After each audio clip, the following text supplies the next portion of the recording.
পাহাড়ে অশান্তি চলতেছে, আপনারা সবাই জানেন সমস্যাটা কত বড় আর আমাদের এটা কিভাবে ট্যাকেল করা উচিত তাই নিয়ে আমার নিজস্ব মতামত বলবো আজকে। যদিও আমি দেখতে পারতেছি আমার পাঠক দর্শকদের বেশিরভাগ অংশই একটা মতামত অলরেডি নিয়ে ফেলছেন, কিন্তু আমরা সব মতকে বিবেচনায় নিয়ে একটা সমাধানের দিকে আগাবো। এইটা মানতে তো আমাদের কোনো অসুবিধা নাই, তাই না, যে পার্বত্য চট্টগ্রামের সমস্যা জটিল। আর এটাও মানতে অসুবিধা নাই যে এই সমস্যার সমাধান আমাদের করতেই হবে। আমাদের ভুলে গেলে চলবে না পার্বত্য চট্টগ্রাম বাংলাদেশের সার্বভৌম সীমানার মধ্যে, আর পার্বত্য চট্টগ্রামের বাসিন্দারা বাংলাদেশের নাগরিক। এটা মাথায় নিয়ে চিন্তা করলে সমস্যার সমাধান খুব সহজ হয়ে যাবে।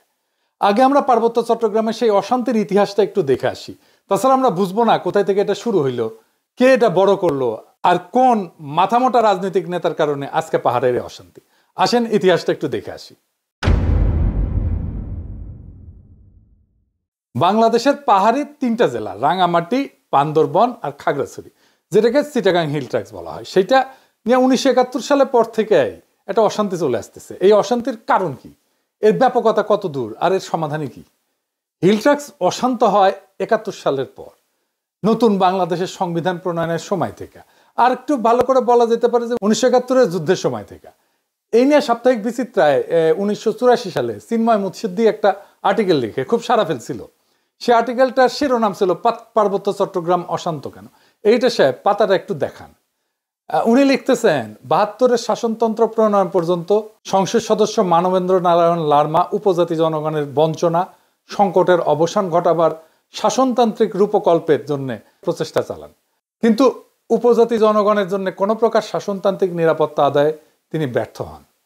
জনসংহতি সমিতির অনেক নেতাকর্মী এমন মত পোষণ করেন যে শান্তিপূর্ণ গণতান্ত্রিক পথে পার্বত্য চট্টগ্রামের উপজাতি সমস্যার সমাধান হতে পারে না। অন্যদিকে মুক্তিযোদ্ধা নামধারী এক শ্রেণীর বাঙালি পার্বত্য চট্টগ্রামে ত্রাসের রাজত্ব চালায় যাচ্ছিল, হত্যা, লুণ্ঠন, নারী ধর্ষণ, জমি দখল ইত্যাদি চালাচ্ছিল নির্বিবাদে। বারবার জানানো সত্ত্বেও এইসব নৃশংস কর্মকাণ্ড দমনের চেষ্টা সরকারিভাবে করা হয়নি। তাহলে শুরু হয়েছে 1971 সাল থেকে। ইন্ডিয়া মনে করতো যে এইখান থেকে 7 সিস্টার্সে অস্ত্র যায় মিজো বিচ্ছিন্নতাবাদীদের কাছে, তাই এদিক দিয়া রয়ের তত্ত্বাবধানে স্পেশাল ফ্রন্টিয়ার ফোর্স পাঠায়। 1971-এর সাথে ছিল মুজিব বাহিনী। তারা সাধারণ মানুষকে মাইডা কাইটা গ্রামের পর গ্রাম জ্বালায় দেয়। এটা আমি আলাপ করছি আগের একটা এপিসোডে, এই যে এপিসোড দেখে নিয়েন, তাও আলাপটা আবার করি। আসেন দেখি 1971 থেকে কিভাবে এই অশান্তিটা শুরু হইল।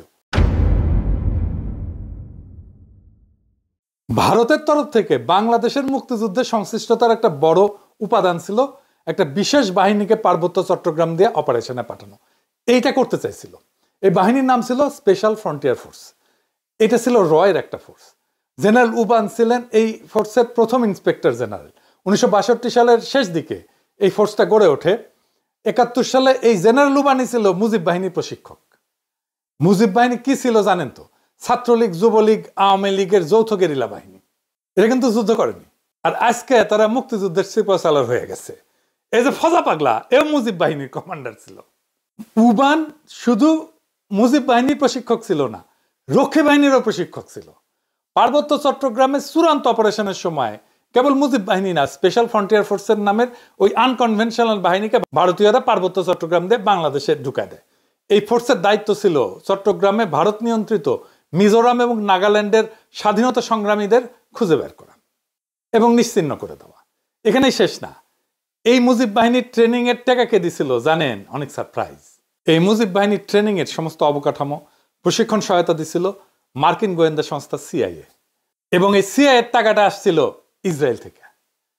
ইসরায়েল থেকে মুজিব বাহিনীর প্রশিক্ষণ কাজে ব্যবহৃত দেরাদুনের অবকাঠামোর প্রায় সবই সিআইএর টাকা, যেটা আসলে আসছিল ইসরায়েল থেকে। এবং এই অবকাঠামোটাকে ব্যবহার করা হয় স্পেশাল ফোর্সকে প্রশিক্ষণ দেওয়ার জন্য। হাসিনা কথায় কথায় এখন আমেরিকারে গালায়, ইসরায়েলকে গালায়, তাই না? কারণ আমেরিকা ট্রেনিং এ মধু আসছিল। আওয়ামী লীগ প্রচার করে না যে আমাদের মুক্তিযুদ্ধের বিরোধিতা করেছিল আমেরিকা, বলে না দেখেন ট্রেনিং তাইলে কেন দিছিল? ট্রেনিং দিছিল যেন এই মুক্তিযুদ্ধ বামপন্থীদের হাতে চলে না যায়। যাই হোক, স্পেশাল ফ্রন্টিয়ার ফোর্সের সাথে মুজিব বাহিনীর পার্বত্য চট্টগ্রাম দিয়ে অভিযান শুরু হয় নভেম্বরের শেষে।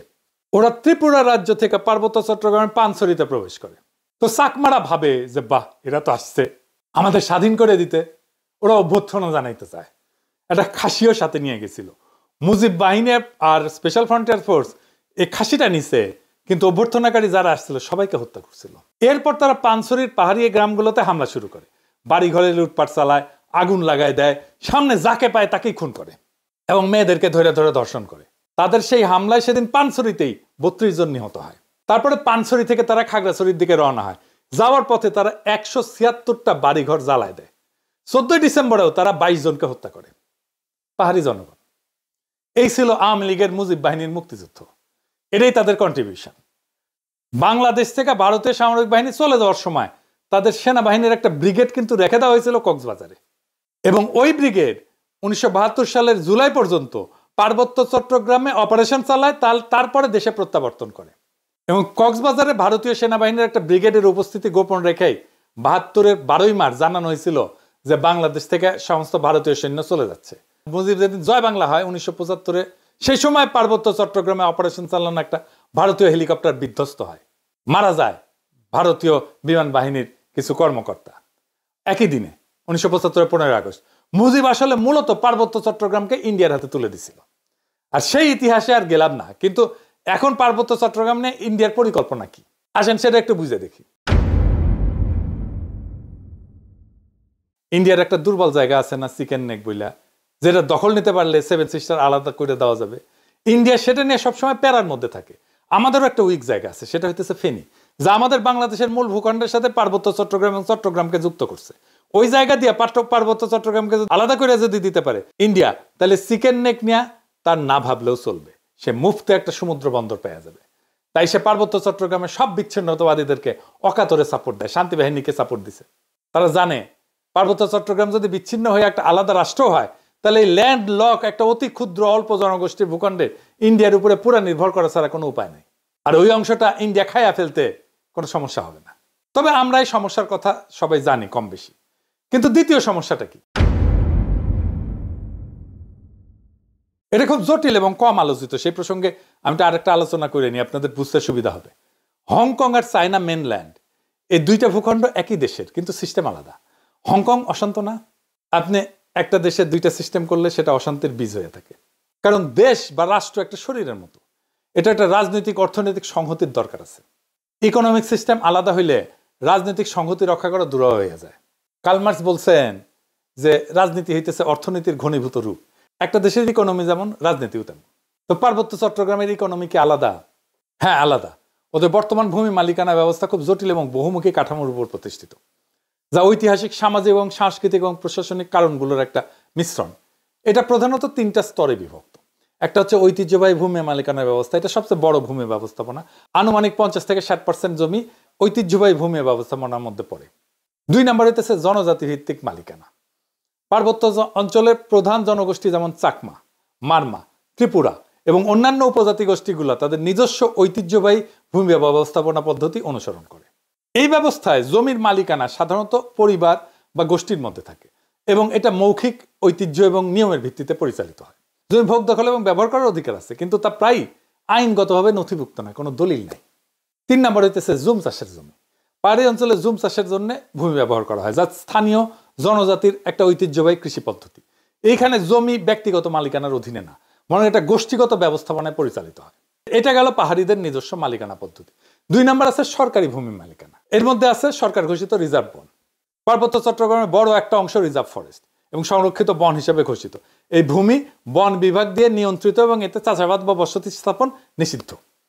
তবে অনেক এলাকায় স্থানীয় জনগণ ঐতিহ্যগতভাবে এই ভূমি ব্যবহার করছে, এটাও কিন্তু ভূমি বিরোধের একটা কারণ। সরকারি প্রকল্প যেমন ধরুন কাপ্তাই লেক এবং বাঁধ প্রকল্পের জন্য ব্যাপক ভূমি অধিগ্রহণ করা হয়েছিল, যা স্থানীয় জনগণের ভূমি হারানোর অন্যতম কারণ হয়ে দাঁড়িয়েছে। আমরা এই প্রসঙ্গে আজকের আলোচনা করবো না। এটা আনুমানিক 25 থেকে 30% ভূমি সংরক্ষিত বনাঞ্চলের অধীনে সরকারি ব্যবস্থাপনায় আছে। 3 নম্বর হচ্ছে আইনগতভাবে নথিভুক্ত মালিকানা। পাকা দলিলের মাধ্যমে মালিকানা। কিছু কিছু এলাকায় ব্যক্তি বা গোষ্ঠী তাদের জমির দলিল নথিভুক্ত করছে, রেজিস্ট্রি করছে। তবে এইটা পার্বত্য অঞ্চলে খুবই সীমিত এবং সমস্যাযুক্ত, কারণ অনেক জমির মালিকানার বিষয়ে সরকারি রেকর্ড এবং স্থানীয় ঐতিহ্যবাহী নিয়মের মধ্যে সংঘাত আছে। 2001 সালে পার্বত্য চট্টগ্রাম ভূমি বিরোধ নিষ্পত্তি কমিশন গঠিত হয়, যার উদ্দেশ্য ছিল ভূমি বিরোধ সমাধান করা। তবে এটা কখনোই কার্যকরভাবে ভূমি মালিকানা সমস্যার সমাধান করতে পারেনি। কিছু জমি স্থানীয় বা বাঙালি যারা সেটলার গেছে তাদের ব্যক্তিগত মালিকানায় এটা রেজিস্ট্রেশন হয়েছে। এটা খুবই সীমিত এবং বেশিরভাগ ক্ষেত্রে খুবই সমস্যাজনক। এটার মধ্যে প্রবলেম আছে নানা ধরনের। তো ঐতিহ্যবাহী নিয়ম এবং সরকারি রেজিস্ট্রেশনের মধ্যে যে বিভ্রান্তি, এটার কারণে জমি নিয়ে প্রায় বিরোধ দেখা যায়। আনুমানিক 10 থেকে 15% ভূমি ব্যক্তিগত বা দলিল ভিত্তিক মালিকানার আওতায় আছে। তো এই ভূমি ব্যবস্থার মূল সমস্যাটা কি? পার্বত্য জনগোষ্ঠী তাদের ঐতিহ্যগত নিয়মে জমি ভোগ দখল করলেও তা প্রায়ই সরকারি আইনে স্বীকৃত না। তারপরে উচ্ছেদ হয়, যেমন কাপ্তাই লেকে উচ্ছেদ হয়েছে, স্থানীয় জনগণের জমি হারানোর ঘটনা ঘটছে। রিজার্ভ বনের যে সিস্টেমটা আছে, এটা সংরক্ষিত বন, এখানে স্থানীয় জনগণ চাষাবাদ করতো ঐতিহ্যগতভাবে। তো এটা নিয়ে সরকারের সাথে একটা বিরোধ লেগে থাকে। তো সমতলের অনেকে বলে যে আমরা কেন পার্বত্য চট্টগ্রামে গিয়ে জমি কিনতে পারবো না? সমস্যা বুঝেছেন তো? আপনি কার কাছ থেকে জমি কিনবেন? দলিলই তো নাই। দলিল তো মুখে মুখে, মালিকানা তো আর ব্যক্তির না যে আপনি কারো কাছ থেকে কিনলেন। মালিকানা সামাজিক, প্রায় 60% জমির মালিকানা সামাজিক। এই বাস্তবতাটা তো বুঝতে হবে। এই সমস্যার সমাধান কি? ওয়ান কান্ট্রি টু সিস্টেম ব্যবস্থা আমাদের চালাইতে হবে, যতদিন পর্যন্ত না ব্যাপক সংখ্যাগরিষ্ঠ পাহাড়িরা এই সিস্টেম বদলানোর জন্য দাবি না করে। সিস্টেম যদি বদলাইতে হয় পাহাড়ি জনগোষ্ঠীর দাবির ভিত্তিতে বদলাইতে হবে, তা না, তার আগে না। আমরা অভিজ্ঞতা নিতে পারি হংকং, স্কটল্যান্ড, উত্তর আয়ারল্যান্ডের অভিজ্ঞতা। এইটা কইরা ঐতিহ্যবাহী ভূমি ব্যবস্থাকে আইনি স্বীকৃতি দিতে হবে। পুরো পার্বত্য চট্টগ্রামকে আমরা গ্রিন ইকোনমির আওতায় আনতে পারি, তাহলে অর্থনৈতিক উন্নয়ন আর স্বাতন্ত্র্য 2 লক্ষই অর্জিত হবে। পার্বত্য চট্টগ্রামে ব্যাপক অর্থনৈতিক উন্নয়ন করলে, পাহাড়িদের আয় আর জীবনযাত্রার মান বাড়লে বেশিরভাগ সমস্যার সমাধান হয়ে যাবে। আসলে আমাদের সমস্যার মূলে হচ্ছে দারিদ্র। এইটা দূর করেন, সব দূর হয়ে যাবে। যাই হোক, আগের আলাপে ফিরে আসি, ওটাও জরুরি। ওই যে 3টে জেলার কথা বলছি, যে রাঙামাটি, বান্দরবন, খাগড়াছড়ি, এই 3টে জেলা আগে ব্রিটিশ এবং পাকিস্তান আমলে একটা জেলা ছিল, যার নাম ছিল চিটাগাং হিল ট্র্যাক্টস। এই 3টে জেলা অমুসলিম সংখ্যাগরিষ্ঠ হওয়া সত্ত্বেও 1947 সালে স্যার সিরিল র্যাডক্লিফ যে ভাগ করে দিছিল ইন্ডিয়া পাকিস্তান, এই জেলাকে পাকিস্তানকে দিয়ে দেয়। কারণ এই জেলার সাথে ভারতের পার্শ্ববর্তী রাজ্য মিজোরাম আর ত্রিপুরার কোনো স্থল বা নৌ যোগাযোগ ছিল না, এখনো নাই প্রায়, যেটা আছে খুবই সামান্য, এটা উল্লেখ করার মতো না। এই জেলার যোগাযোগ ব্যবস্থা চট্টগ্রামের সাথে জড়িত হয় অর্থনৈতিক বাস্তবতার কারণে। এই জেলাকে চট্টগ্রামের সাথে পাকিস্তানে দিয়ে দেওয়া হয়। হুদাহুদি এই জেলাকে মিজোরামের সাথে জুড়ে দিয়ে যাতায়াত ব্যবস্থা কাট করে না খাওয়া মরার তো কোনো কারণ নাই। পাকিস্তানে এই জেলাকে দেওয়ার কারণে এখানে কোনো উল্লেখযোগ্য বিদ্রোহ বা আন্দোলন কিছুই হয় না। 1948 সালে কায়দা আজম মোহাম্মদ আলী জিন্নাহ যখন পূর্ব পাকিস্তানে আসেন, তখন উনি ঢাকায় সফর শেষে করে চট্টগ্রামে যান। সেখানে গেলে হিল ট্র্যাক্টসের জেলার বিভিন্ন ট্রাইবাল লিডাররা তার সাথে দেখা করেন।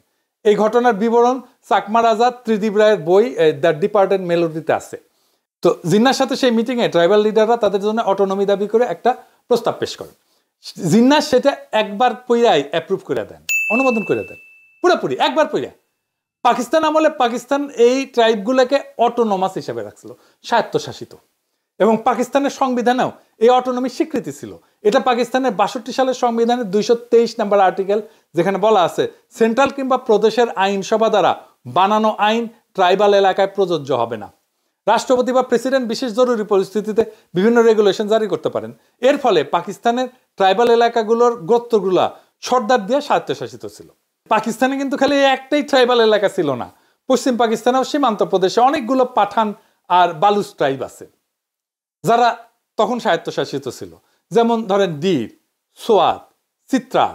পশ্চিম পাকিস্তানের এইসব জেলায় অনেক পাঠান ট্রাইব আছে। পাকিস্তানের সীমান্তবর্তী আরও এলাকা আছে, যেমন ধরেন বাজাউর, তারপরে মোহাম্মদ, তারপরে ওরাকজাই, তারপরে ওয়াজিরিস্তান, তারপরে কুররাম, তারপরে খাইবার, যেখানকার ট্রাইবগুলো সম্পূর্ণ স্বায়ত্তশাসিত ছিল। এই এলাকাকে পাকিস্তানে বলা হয় FATA, ফাটা, মানে ফেডারেলি অ্যাডমিনিস্ট্রার্ড ট্রাইবাল এজেন্সি।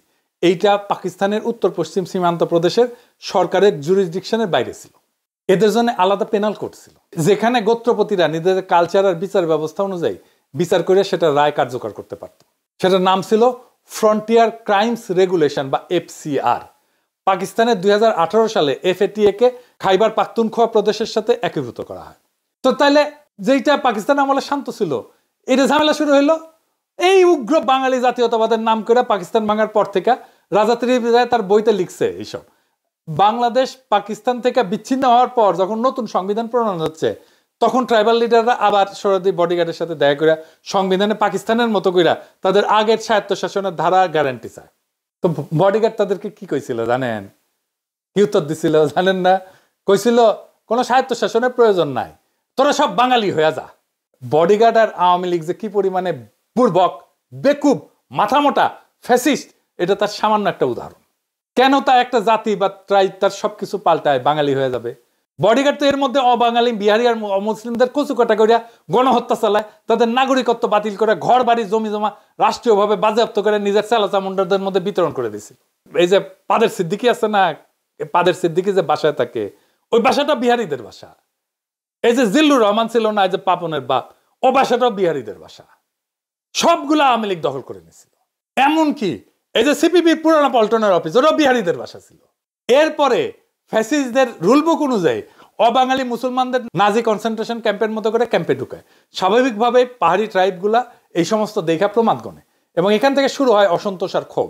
তো মুজিবের আমলে তো আমরা জানি ভারতীয় আর্মি পাঠায়, পাহাড়ে নিজের দাপট বজায় রাখে। এরপর বডিগার্ডে ফুটা হয়ে গেলে 15ই আগস্টে, 75-এর 15 আগস্টে ভারত মাতা তার সাপোর্ট উঠায় না। এর ফলে মুজিবের যে বপন করা যে বিদ্বেষ ঘৃণার বীজ, সেটা দিয়ে গাছ তৈরি হয়, সেটা থেকে বাংলাদেশ ভোগা শুরু করে। দুঃখজনক হলেও সত্য যে মুজিব জয় বাংলা হওয়ার পরেও বাংলাদেশে আওয়ামী উগ্র বাঙালি জাতীয়তাবাদের বয়ান জয় বাংলা হয় নাই। এখনো 2025 সালে সেই বয়ানকে আমাদের জয় বাংলা করা লাগতেছে। এর ফলে পরবর্তী কোন শাসকই অবাঙালি বিহারি মুসলমানদের কনসেন্ট্রেশন ক্যাম্প থেকে বের করার উদ্যোগ নেয় নাই, তাদের বাজেয়াপ্ত করা বাড়ি ঘর জমি জমা ফেরত দেওয়ার কোনো উদ্যোগ নেয় নাই। এর ফলে পাহাড়ে অসন্তোষের পলিটিক্যাল সমাধান হয় নাই। এখন আমরা দেখব পাহাড়ে অশান্তির সমাধান কি। আমি আগে একটা গ্রিন ইকোনমিক জোনের আলাপ করছিলাম এপিসোডে, আপনারা দেখছেন। এখন আবার নতুন আলাপ শুরু হয়েছে। এই খবর আপনাদের সবার চোখে পড়ছে যে বাংলাদেশ সেনাবাহিনী পাহাড়ে আরো 250টা ক্যাম্প স্থাপন করতে চায়। তো এটা কি ভালো হবে? এটা কি ভালো কোনো সমাধান? ফেসবুকে তো সবাই খুব বীর বাঙালি হয়ে উত্তেজিত। এইসব নিয়ে উত্তেজিত হওয়ার আগে সামরিক বাস্তবতা বুঝতে হবে। সামরিকভাবে সব সমস্যার সমাধান করা গেলে 1971-এ পাকিস্তান হারতো না। জাস্ট গারপেলি করে মারা খাইছে ইন্ডিয়ার কাছে। কাশ্মীরও ইন্ডিয়া তাহলে ঠান্ডা করে দিত এতদিনে। আফগানিস্তান থেকে, ভিয়েতনাম থেকে আমেরিকা পলাইতো না। রাশিয়া এতদিনে ইউক্রেন দখল করে ফেলতো। আর ইসরায়েল প্যালেস্তাইনকে সাফা করে ফেলতো। গাজারে সাফা করে ইসরায়েল টিকতে পারতেছে না। আসাদ এখনো টিকে থাকতো ক্ষমতা সিরিয়ার। সবার উপরে কাঁঠাল রানী হাসিনা দিল্লি পলাইতো না। এখানে লাগবে ধৈর্য, দরদ, আন্তরিকতা আর রাজনৈতিক প্রজ্ঞা। রক্ত গরম কইরা প্রচুর উদ্দীপনা তৈরি করা যায়, কিন্তু সমস্যার সমাধান করা যায় না। সেনাবাহিনীর স্ট্রাকচারটা বুঝে দেখি, তাইলে বুঝতে পারবেন যে এই প্রস্তাবটা কতটুকু বাস্তবসম্মত। বাংলাদেশের সেনাবাহিনীতে 10টা ডিভিশন আছে। সেনাবাহিনীর সৈন্যদেরকে ডিভিশন হিসেবে ভাগ করা হয়। এক ডিভিশনে 1500 থেকে 1800 সৈন্য থাকে। একটা ডিভিশনে 3টা ব্রিগেড থাকে। একটা ব্রিগেডে 3000 থেকে 4000 সৈন্য থাকে। তাছাড়া ডিভিশনে আরো সাপোর্টিং ইউনিট থাকে, যেমন artillery, medical core, supply, workshop, আরো ইউনিট থাকে। বাংলাদেশের 10টা ডিভিশনে কোনটার অবস্থান কোথায় সেটা একটু জেনে নেওয়া যাক। যশোরে 55 ডিভিশন, বগুড়াতে 11 ডিভিশন, রংপুরে 66 ডিভিশন, ভারতের পশ্চিমবঙ্গের সাথে সীমান্তেই 3টা ডিভিশন। এরপর উত্তর মেঘালয়ের বিপরীতে টাঙ্গাইলের ঘাটাইলে 19 ডিভিশন আর সিলেটের 17 ডিভিশন। মোট 5টা ডিভিশন গেল। ত্রিপুরার বর্ডারে কুমিল্লাতে আছে 33 ডিভিশন, বার্মার বর্ডারে কক্সবাজারে 10 ডিভিশন, চট্টগ্রামে আছে 24 ডিভিশন। টোটাল 8টা ডিভিশন গেল। দক্ষিণবঙ্গে বরিশালের 7 ডিভিশন আর ঢাকার কাছে সাভারে 9 ডিভিশন। তো পাহাড়ে বাংলাদেশ সামরিক বাহিনীর 24 ডিভিশন নিয়োজিত, যাদের হেডকোয়ার্টার হচ্ছে চট্টগ্রাম ক্যান্টনমেন্ট। চট্টগ্রামে হিল ট্রাক্সে সেনা মোতায়েন করা আছে কিভাবে?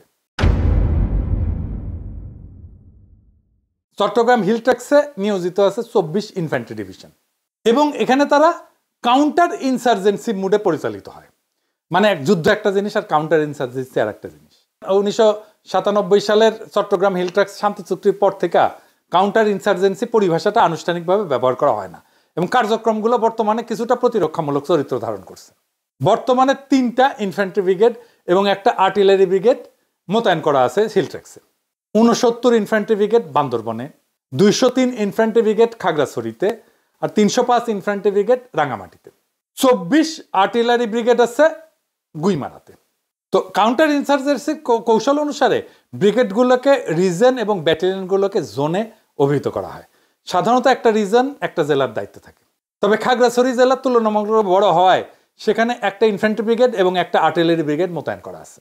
প্রত্যেকটা জোন এক বা একাধিক উপজেলার নিরাপত্তা দায়িত্ব পালন করে, যা এলাকার আকার নিরাপত্তা পরিস্থিতির উপরে নির্ভরশীল। এবং প্রত্যেকটা জোনে মানে একটা ব্যাটালিয়নে প্রায় 600 থেকে 800 সদস্য থাকে। প্রত্যেক জোন সাবজোনে বিভক্ত থাকে, যেখানে একটা কোম্পানি একটা সাবজোনের দায়িত্বে থাকে। প্রত্যেকটা সাবজোনকে আবার পুনরায় 2 থেকে 3টা ক্যাম্পে বিভক্ত করা হয়। এই প্রেক্ষাপটে চট্টগ্রাম হিল ট্র্যাক্সের ব্রিগেড কমান্ডারকে রিজন কমান্ডার, ব্যাটালিয়ন কমান্ডারকে জোন কমান্ডার এবং কোম্পানি কমান্ডারকে সাবজোন কমান্ডার বলা হয়। একটা ক্যাম্পে সাধারণত 30 থেকে 50 জন সেনা সদস্য থাকে এবং একজন অফিসারের দায়িত্বে থাকে। ক্যাম্প সাধারণত একটা প্লাটুনের কিছু বেশি শক্তি দিয়ে গঠিত হয়।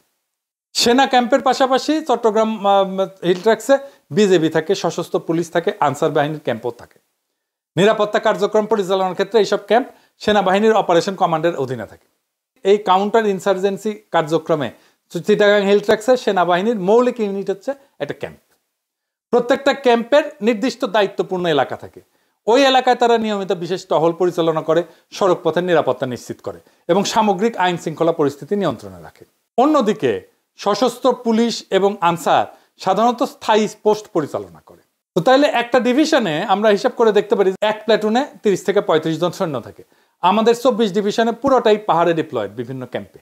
আরো নতুন 250টার মতো ক্যাম্প, মানে 250টা নতুন প্ল্যাটুন লাগবে, তাই না? তা আকাশ থেকে আসবে না। অর্থাৎ এই দাবি মিটাইতে গেলে পাহাড়ের চট্টগ্রামের 24 ডিভিশন ছাড়াও আরো 2টা ডিভিশন ডিপ্লয় করতে হবে। এই ডিভিশন আসবে কোত্থেকে?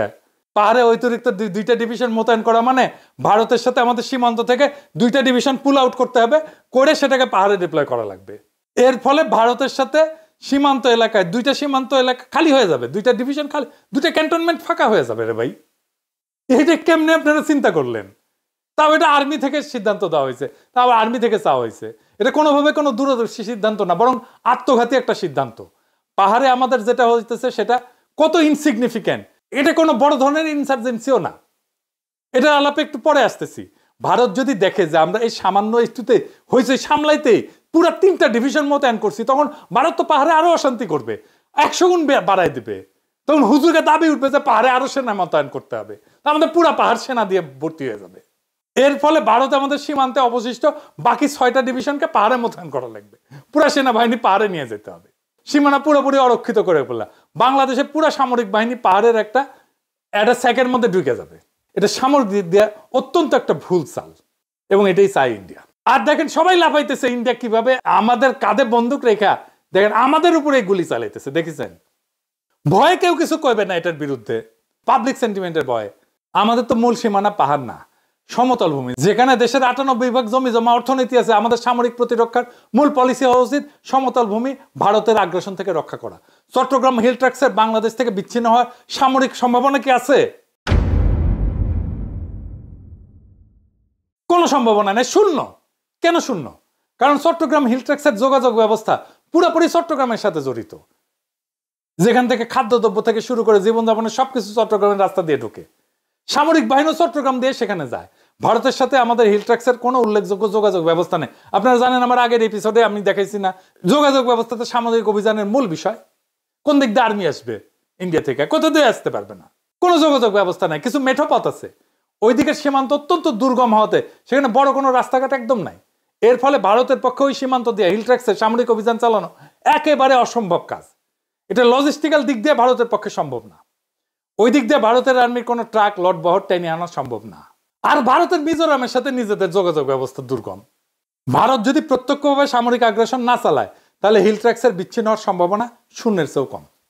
যদি ভারত অল্প কিছু পদাতিক সৈন্য দিয়ে হামলা করে, যেমন 71 সালে করছিল স্পেশাল ফ্রন্টিয়ার ফোর্স, ওরা কিন্তু কোনো যুদ্ধ করে নাই। মুজিব বাহিনীর সাথে ওরা কিন্তু যুদ্ধ করে নাই, কোনো সামরিক অপারেশন করে নাই, নিরীহ গ্রামবাসীদেরকে মারছে আর লুটপাট করছে। ওইটাকে সামরিকভাবে মোকাবেলা করা আমাদের আর্মির জন্য কোনো ব্যাপারই না।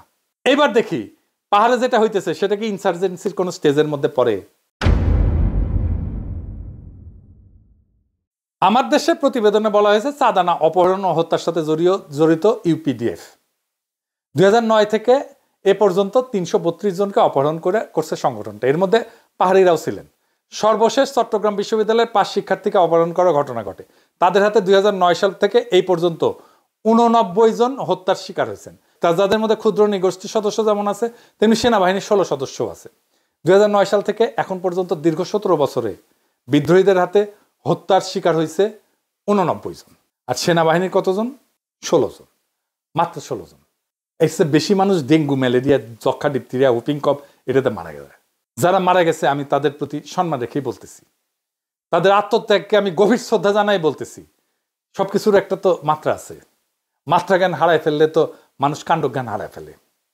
জাতিসংঘের মিশনে সেনাবাহিনীর 166 জন সদস্য নিহত হয়েছে, 10 গুণেরও বেশি। পাহাড়ে যে ক্রাইম স্ট্যাটিস্টিক্স, সেটা কোনো ইনসার্জেন্সির সংজ্ঞা পড়ে না। আসল ইনসার্জেন্সি কাকে বলে জানেন? আসেন সেটা দেখি ইনসার্জেন্সি কি। আফগানিস্তানে পশতুন, পাঠান ট্রাইবগুলা আমেরিকা এবং নেটোর বিরুদ্ধে যেটা করছে সেটা হইতেছে আসল ইনসার্জেন্সি। সেখানে ক্যাজুয়ালিটি কত হয়েছে শুনবেন? 2001 থেকে 2021 সাল পর্যন্ত এই 20 বছরে আমেরিকা এবং তার মিত্রদের 70,000-এর বেশি সৈন্য মারা গেছে। হ্যাঁ, 70,000-এর বেশি। বছরে গড়ে 3,500। আহত যে কত হয়েছে আল্লাহ মালুম। ওইটারে বলা হয় ইনসার্জেন্সি। বাংলাদেশে পাহাড়ে যে অশান্তি, সেটাকে হুদাহুদি ইনসার্জেন্সি নাম দিয়া সীমানা খালি করে সেখানে 3 ডিভিশন সৈন্য ডিপ্লয় করা পাগলামোর ছাড়া আর কিছু না। পাহাড়ে যে ক্রাইম আছে সেটার জন্য পুলিশকে উপযুক্ত ট্রেনিং দিয়ে ব্যবহার করা উচিত। আর ক্রাইম মোকাবেলা করার জন্য সবচেয়ে বেশি দরকার গোয়েন্দা তথ্য, মানে ইন্টেলিজেন্স। সিভিল ক্রাইম ফাইট করার জন্য আর্টিলারি বা কামানের গোলা লাগে না। সেনাবাহিনীকে দিয়ে ক্রাইম ফাইট করানো ভুল কাজ। সেনাবাহিনী যদি চোর ডাকাত ধরে আর অন্য দেশের সামরিক বাহিনীর ভারী অস্ত্র ট্যাঙ্ক মোকাবেলা করার প্রশিক্ষণ না নিয়ে রাস্তাঘাটে ডাকাত ধরার জন্য টহল দিতে থাকে, তাহলে তো পুরো সেনাবাহিনী নষ্ট হয়ে যাবে। এসব পুলিশের কাজ। দরকার হলে পুলিশের লোক বল বাড়ানো উচিত, পুলিশের ইন্টেলিজেন্স কালেকশন ক্যাপাসিটি বাড়ানো উচিত, পুলিশের গোয়েন্দা সক্ষমতা বাড়ানো উচিত, পুলিশের বাজেট বাড়ানো উচিত। এই সমস্ত কাজে সেনাবাহিনী ব্যবহার একদম বন্ধ করা উচিত। এই জন্য আমি বলি সেনাবাহিনী এখন থেকে ব্যারাকে ফিরে যাক, কোনো দরকার নাই ম্যাজিস্ট্রেসি পাওয়ার নিয়ে মাঠে থাকার। এরপর বলা আছে পাহাড়ে বিভিন্ন গ্রুপ চাঁদা তোলে, সে চাঁদার পরিমাণ কত? আমাদের দেশের রিপোর্টে আছে সব গ্রুপ মিলে 3 জেলাতে সারা বছর চাঁদা তুলছে 350 কোটি টাকা। হ্যাঁ, হাসমু না কানমু? হ্যাঁ, এডিটার সাহেব এরা ঘোড়ার হাসি দেন, আমার তো হাসি আসছে না, হাসার চেষ্টা করলাম, জানেন না ঘোড়ার হাসি। ঢাকা শহরে শুধু পরিবহন খাতে সারা বছরের চাইতে অন্তত 10 কোটি টাকা বেশি চাঁদাবাজি হয়। দৈনিক 1 কোটি টাকা চাঁদা ওঠে এখান থেকে। হাসিনার পিয়ন 400 কোটি টাকা কামাইছে। পাহাড়ের সমগ্র গোষ্ঠী মিলে সারা বছর যা চাঁদাবাজি করে, খালি পিয়ন তার চেয়ে বেশি চাঁদাবাজি করে। তাহলে পাহাড়ে অশান্তির সমাধান কি? পাহাড়ে যেই সমস্যা সেটা পলিটিক্যাল প্রবলেম, মিলিটারি প্রবলেম না। পলিটিক্যাল প্রবলেমের সমাধান পলিটিক্যাল ভাবে হওয়া উচিত, সামরিক ভাবে না। তো কি পলিটিক্যাল সমাধান আছে? পাকিস্তান আমলের মতো ট্রাইবগুলোকে অটোনমি দিয়ে দেওয়াই সবচেয়ে বেস্ট পলিটিক্যাল সলিউশন। এই অটোনমিকে সাংবিধানিকভাবে স্বীকৃতি দেওয়া উচিত। সংবিধানে পাকিস্তান আমলের মতো এই অটোনমির ব্যাপারে সাংবিধানিক ধারা যোগ করা উচিত। খালি আওয়ামী উগ্র বাঙালি জাতীয়তাবাদের নামে পাহাড়ে এই ট্রাইবগুলার অটোনমি কেড়ে নেওয়ার ছিল অত্যন্ত ফ্যাসিস্ট এবং বোকামিপূর্ণ সিদ্ধান্ত, যেটা আমরা আজও কন্টিনিউ করতেছি। এই আওয়ামী বাঙালি জাতীয়তাবাদী বয়ানের খপ্পরে পইরা আমরা অসংখ্য অবাঙালি মুসলমান বিহারীদেরকে গণহত্যা করে কনসেন্ট্রেশন ক্যাম্পে ঢুকে একদম শেষ করে দিছি। বহুত বাঙালি আনা 54 বছর, এবার থামা উচিত। এই বাঙালি আনা বন্ধ করা উচিত। পাকিস্তান আমলে যখন 2 পাকিস্তানের ট্রাইবগুলো অটোনমাস ছিল, তখন তো পাকিস্তানিরা বলে নাই যে ট্রাইবগুলো বিচ্ছিন্ন হয়ে যাবে। তাদের মধ্যে তো অমূলক ভয় কাজ করে নাই। এই সমস্ত সম্পূর্ণ ভিত্তিহীন কথাবার্তা। আসল স্টেটসম্যানের পরিচয় হচ্ছে এই সমস্ত ব্যাপারকে প্রজ্ঞার সাথে ডিল করা, হুজুগে বা আবেগে না চলা।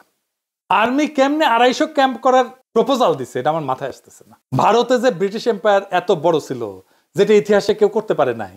অশোক বলেন, আওরঙ্গজেব বলেন, কেউ এত বড় সাম্রাজ্য শাসন করে নাই। সেই ব্রিটিশ সাম্রাজ্য কত বড় সামরিক বাহিনী দিয়ে রক্ষা করা হইতো জানেন? 1900 সালে সমস্ত ভারতে ব্রিটিশদের ইন্ডিয়ান আর্মির সৈন্য ছিল 2.25 লাখ, যার মধ্যে 74,000 ছিল গোড়া সৈন্য, মানে সাদা চামড়া। বাকি 1.5 লক্ষ ছিল নেটিভ ইন্ডিয়ান সিপাই। ইংরেজদের সাম্রাজ্য বানানোর পিছনে সবচেয়ে বড় কারণ হচ্ছে তাদের স্টেটসম্যানশিপ আর ডিপ্লোমেসি। ইংরেজরা খালি গায়ের জোরে এত বড় সাম্রাজ্য বানায় নাই, তার অসংখ্য নেটিভ রাজ্য, নেটিভ ট্রাইবকে সম্পূর্ণ অটোনমি দিয়ে রাখছিল, যাদেরকে প্রিন্সলি স্টেট বলা হইতো। এদের সংখ্যা ছিল 565টা।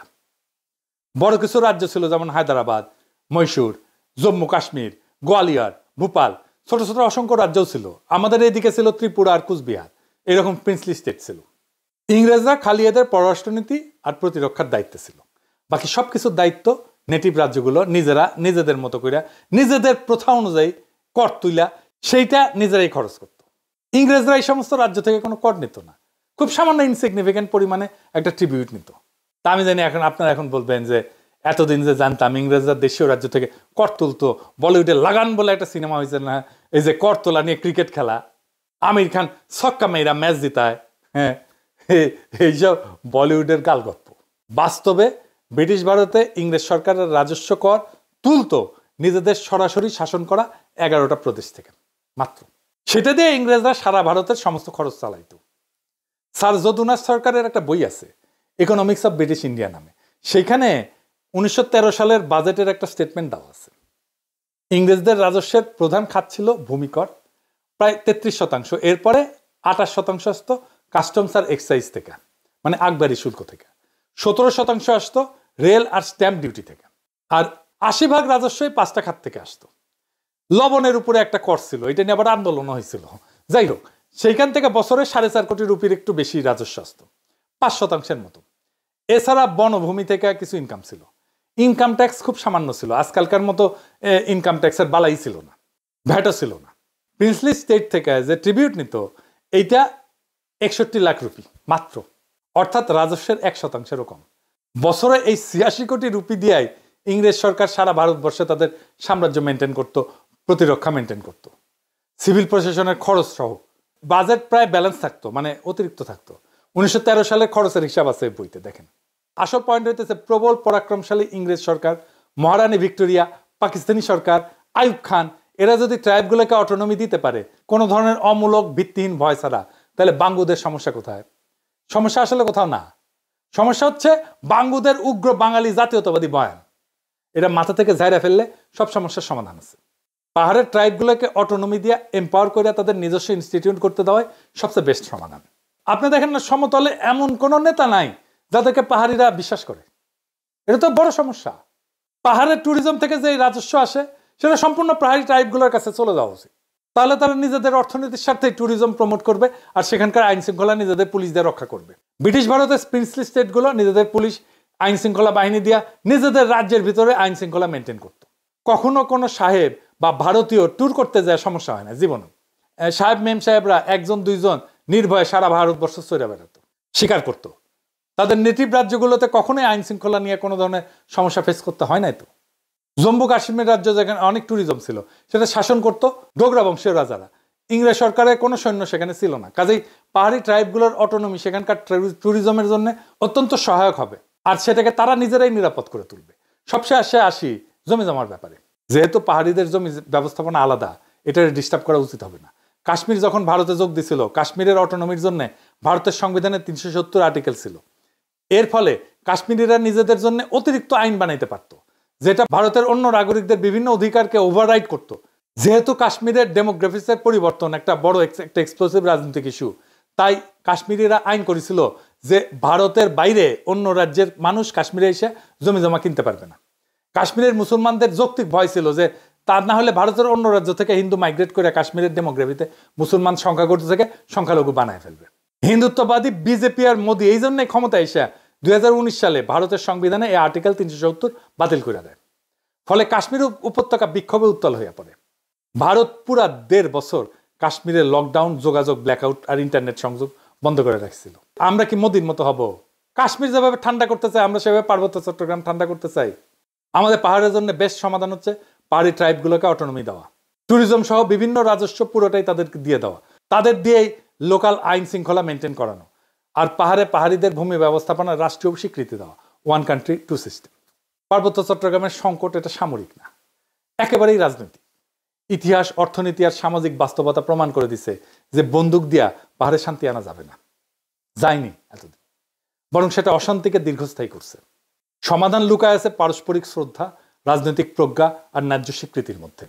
আমাদের সামনে 2টা পথ খোলা আছে, একদিকে উগ্র জাতীয়তাবাদী হুজুগ যা কেবল নতুন ক্ষত তৈরি করবে, অন্যদিকে প্রজ্ঞার পথ যেখানে পাহাড়ি জনগোষ্ঠীর ঐতিহ্য এবং স্বায়ত্ত শাসনকে সাংবিধানিক মর্যাদা দিয়া রাষ্ট্রকে আরো শক্তিশালী করা সম্ভব।